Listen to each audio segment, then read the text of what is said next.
Hi all, welcome to ക്രിക്കറീന. Chennai Super Kings ഈ സീസണിൽ ആരാധകരെ നിരാശപ്പെടുത്തുകയാണ് ചെയ്തിട്ടുള്ളത്. പ്ലേ ഓഫ് കാണാതെ പുറത്തായി. തുടക്കവും ഒടുക്കവും പിഴച്ചു എന്ന് പറയേണ്ടി വരും. ആദ്യത്തെ 3 മത്സരങ്ങളിലും CSK പരാജയപ്പെട്ടു. അവസാനത്തെ 3 മത്സരങ്ങളിലും CSK പരാജയപ്പെട്ടു. അതാണ് യഥാർത്ഥത്തിൽ ചെന്നൈ സൂപ്പർ കിങ്സിന് തിരിച്ചടിയായി മാറിയിട്ടുള്ളത്. രുദ്രാജ് ഗൈക്വാദ് ക്യാപ്റ്റൻ എന്ന നിലയിലും ബാറ്റർ എന്ന നിലയിലും ആരാധകരെ നിരാശപ്പെടുത്തിയ ഒരു സീസണായിരുന്നു ഇത്. നമുക്കറിയാം, ധോണി ഒരുപാട് കാലം CSK നല്ല രൂപത്തിൽ മുന്നോട്ട് കൊണ്ടുപോയ ഒരു വ്യക്തിയാണ്.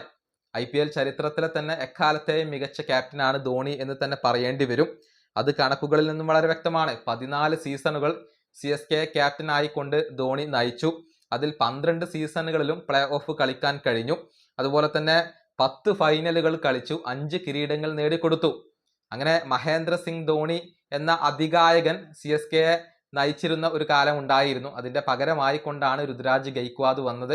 പക്ഷെ ധോണി പോയതിനു ശേഷം ഒരൊറ്റ തവണ പോലും CSK പ്ലേ ഓഫ് കണ്ടിട്ടില്ല എന്നുള്ളതാണ്.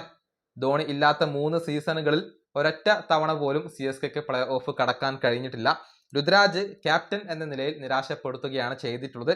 ബാറ്റർ എന്ന നിലയിലും ഈ സീസണിൽ അദ്ദേഹം വളരെയധികം നിരാശപ്പെടുത്തി. അതുകൊണ്ട് തന്നെ ക്യാപ്റ്റൻസി അദ്ദേഹം സഞ്ജു സാംസണ് കൈമാറണം എന്ന ആവശ്യങ്ങൾ ആരാധകർ ഉയർത്തി തുടങ്ങിയിട്ടുണ്ട്. അതായത് സഞ്ജു ഇപ്പോൾ CSKയിലേക്ക് വന്നു കഴിഞ്ഞു.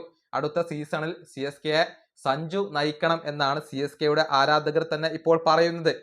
കാരണം സഞ്ജുവിന് ക്യാപ്റ്റൻസി എക്സ്പീരിയൻസ് ഉണ്ട്. വർഷങ്ങളോളം അദ്ദേഹം രാജസ്ഥാൻ റോയൽസിനെ നയിച്ചിട്ടുണ്ട്. ഒരു തവണ ഫൈനലിൽ എത്തിക്കാൻ കഴിഞ്ഞിട്ടുണ്ട്, 2 തവണ പ്ലേ ഓഫ് കളിക്കാൻ കഴിഞ്ഞിട്ടുണ്ട്.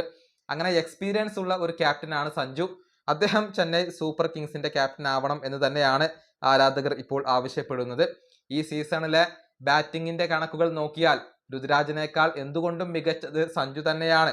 14 ഇന്നിങ്സുകളിൽ നിന്ന് 337 റൺസാണ് രുദ്രാജ് എടുത്തിട്ടുള്ളത്. ബാറ്റിംഗ് ആവറേജ് 28 ആണ്. അതേസമയം സഞ്ജുവിന്റെ കാര്യത്തിലേക്ക് വരുമ്പോൾ 14 മത്സരങ്ങളിൽ നിന്ന് 477 റൺസ് അദ്ദേഹം സ്വന്തമാക്കി. ആവറേജ് വരുന്നത് 43 ആണ്. രുദ്രാജിനേക്കാൾ എന്തുകൊണ്ടും മികച്ച പ്രകടനം സഞ്ജു നടത്തിയിട്ടുണ്ട്.